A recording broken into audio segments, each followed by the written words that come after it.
السلام علیکم ورحمۃ اللہ وبرکاتہ۔ اوتھینٹیکیشن آف اسلام میں خوش آمدید۔ کیسے ہیں آپ سب؟ امید کرتی ہوں خیریت سے ہوں گے۔ آج کا میرا ٹاپک رزق حلال ایک اہم فریضہ ہے، اس حوالے سے ہے۔ اور یہ فریضہ کیوں ہے کہ ایک شخص اپنے گھر کی ضروریات کو پوری کرنے کے لیے کما کے لاتا ہے، لیکن بعض اوقات ہم یہ بھول جاتے ہیں کہ کمائی کا کون سا ذریعہ جائز ہے اور کون سا ناجائز، اور کس کمائی میں برکت ہوتی ہے اور کون سی کمائی بے برکت ہوتی ہے، اور ہمارے نبی صلی اللہ علیہ وسلم نے اور دوسرے انبیاء نے کون سا پیشہ اپنایا اور حلال رزق کے بارے میں کیا فرمایا۔ تو انشاءاللہ یہ سارے ٹاپک آپ کے ساتھ ڈسکس کروں گی۔ امید ہے کہ میری ویڈیو آپ کے لیے بہت انفارمیٹیو ثابت ہوگی۔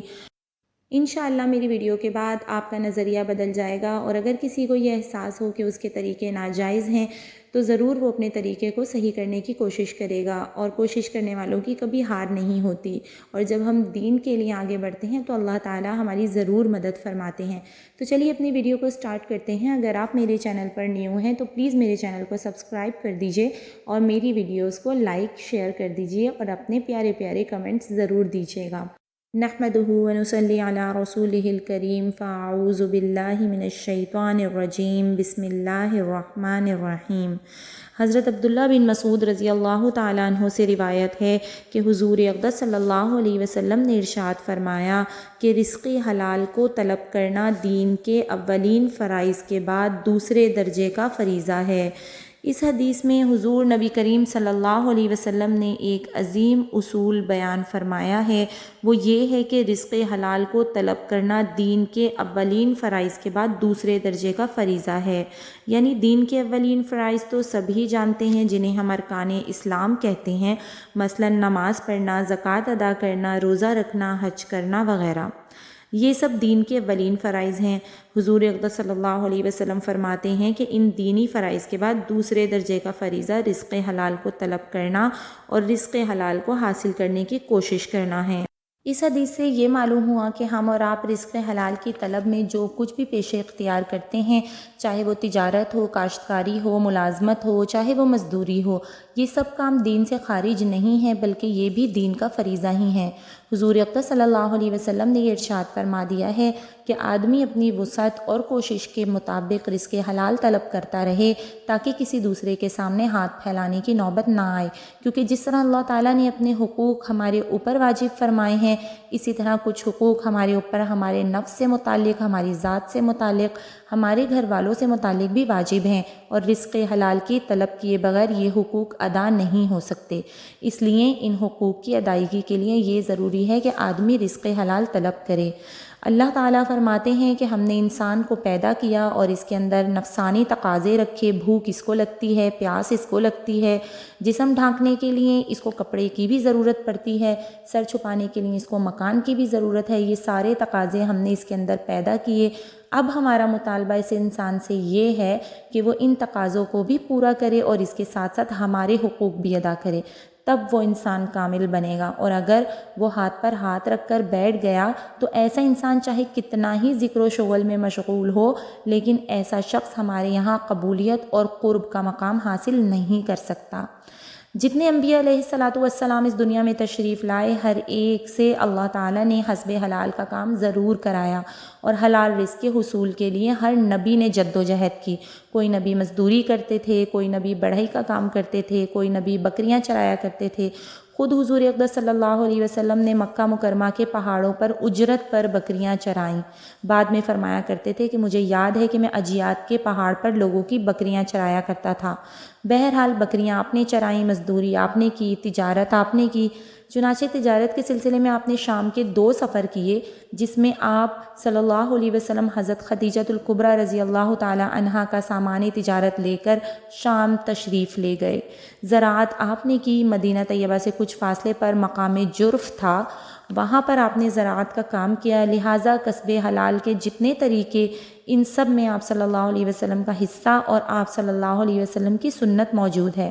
اگر کوئی شخص ملازمت کر رہا ہے، تجارت کر رہا ہے، زراعت کر رہا ہے، تو وہ یہ نیت کر لے کہ میں نبی کریم صلی اللہ علیہ وسلم کی اتباع میں کر رہا ہوں، تو اس صورت میں یہ سب کام دین بن جائے گا۔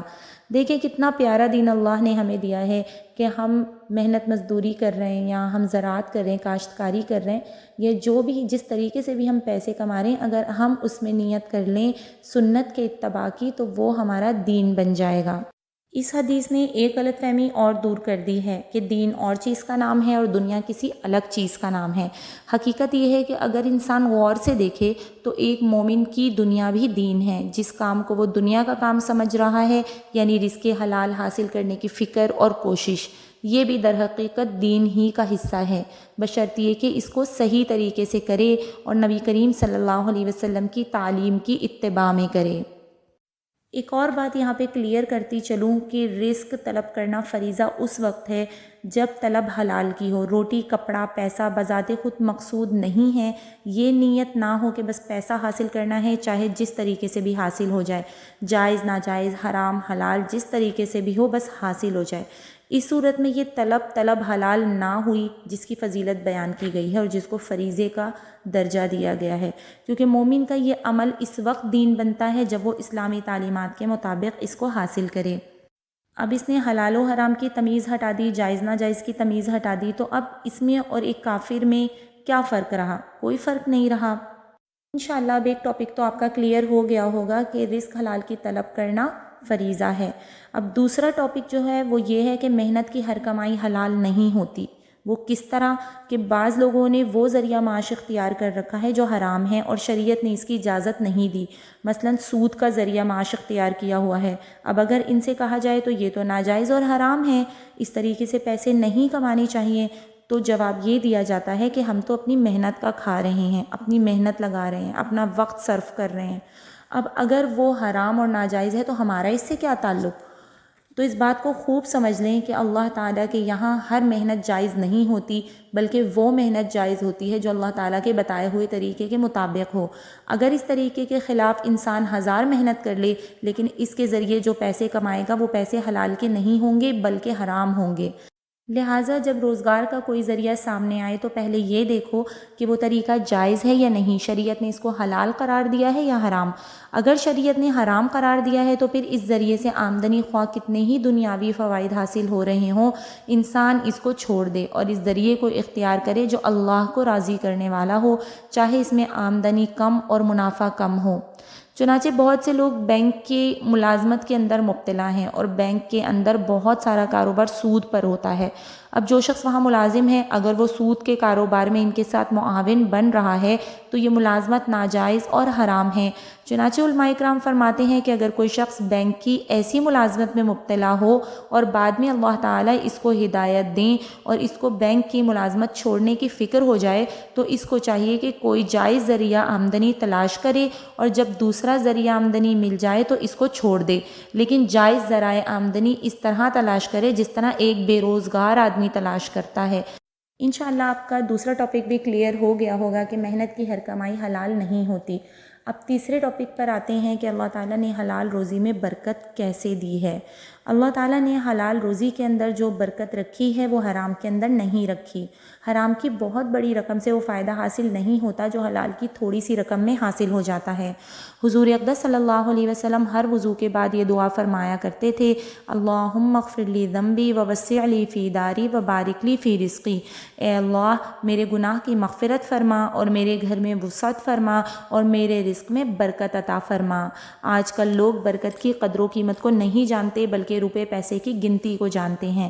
یہ دیکھ کر خوش ہو جاتے ہیں کہ ہمارا بینک بیلنس بہت زیادہ ہو گیا، روپے کی گنتی زیادہ ہو گئی، لیکن اس روپے سے کیا فائدہ حاصل ہوا، ان روپوں سے کتنی راحت ملی، کتنا سکون حاصل ہوا، اس کا حساب نہیں کرتے۔ لاکھوں کا بینک بیلنس ہے لیکن سکون میسر نہیں، راحت میسر نہیں، بتائیے وہ لاکھوں کا بینک بیلنس کس کام کا؟ اور اگر پیسے تو تھوڑے ہیں لیکن اللہ تعالیٰ نے راحت اور سکون عطا فرمایا ہوا ہے تو در حقیقت برکت ہے، اور یہ برکت وہ چیز ہے جو بازار سے خرید کر نہیں لائی جا سکتی، لاکھوں اور کروڑوں خرچ کر کے بھی حاصل نہیں کی جا سکتی۔ یہ صرف اللہ تعالیٰ کی دین اور اس کی عطا ہے۔ اللہ تعالیٰ جس کو عطا فرما دیں اسی کو یہ برکت نصیب ہوتی ہے، دوسرے کو نصیب نہیں ہوتی، اور یہ برکت حلال رزق میں ہوتی ہے، حرام مال کے اندر یہ برکت نہیں ہوتی، چاہے وہ حرام مال کتنا زیادہ حاصل ہو جائے۔ اس لیے انسان جو کما رہا ہے وہ اس کی فکر کرے کہ یہ لقمہ میرے بیوی اور بچوں کے حلق میں جا رہا ہے، اور یہ پیسہ جو میرے پاس آ رہا ہے یہ اللہ تعالیٰ کی رضا کے مطابق ہے یا نہیں، شریعت کے احکام کے مطابق ہے یا نہیں۔ ہر انسان اپنے اندر یہ فکر پیدا کرے۔ اب چلیے آپ کو بتاتی ہوں کہ حرام مال ہمارا کس طرح ہو جاتا ہے۔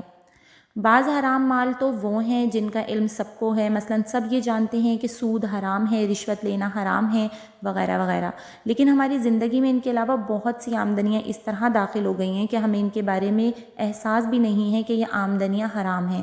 مثلا آپ نے کسی جگہ جائز اور شریعت کے مطابق ملازمت اختیار کر رکھی ہے، لیکن ملازمت کا جو وقت طے ہو چکا ہے اس میں آپ کمی کر رہے ہیں اور پورا وقت نہیں دے رہے، ڈنڈی مار رہے ہیں۔ جیسے کہ ایک شخص کی 8 گھنٹے کی ڈیوٹی ہے مگر وہ ان میں سے 1 گھنٹہ چوری چھپے دوسرے کاموں میں ضائع کر دیتا ہے، اس کا نتیجہ یہ ہوگا کہ مہینے کے ختم پر جو تنخواہ ملے گی اس کا 8واں حصہ حرام ہو گیا۔ وہ 8واں حصہ رزق حلال نہیں رہا بلکہ وہ رزق حرام ہو گیا، لیکن ہمیں اس کا احساس ہی نہیں کہ یہ حرام مال ہماری آمدنی میں شامل ہو رہا ہے۔ لہٰذا ہر کام کرتے وقت یہ دیکھو کہ جو کام میں کر رہا ہوں یہ حق ہے یا ناحق۔ اگر انسان اس فکر کے ساتھ زندگی گزارے کہ ناحق کوئی پیسہ اس کے مال کے اندر شامل نہ ہو، تو یقین رکھیے کہ پھر اگر ساری عمر نوافل نہ پڑھی، ذکر و تسبیح نہ کی، لیکن اپنے آپ کو حرام سے بچا کر قبر تک لے گیا تو انشاءاللہ سیدھا جنت میں جائے گا۔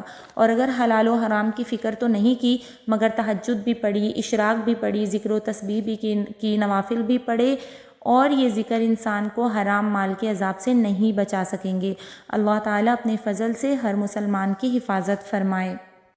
خلاصہ یہ ہے کہ اس حدیث سے 3 سبق معلوم ہوئے۔ ایک یہ کہ طلب حلال بھی دین کا ایک حصہ ہے، دوسرا یہ کہ انسان طلب حلال کی کرے اور حرام سے بچنے کی فکر کرے، اور تیسرا کے ساتھ میں اپنی ویڈیو کو اختتام کرتی ہوں۔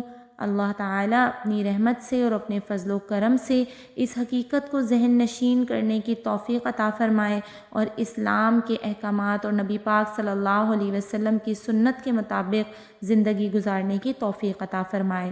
آمین ثم آمین۔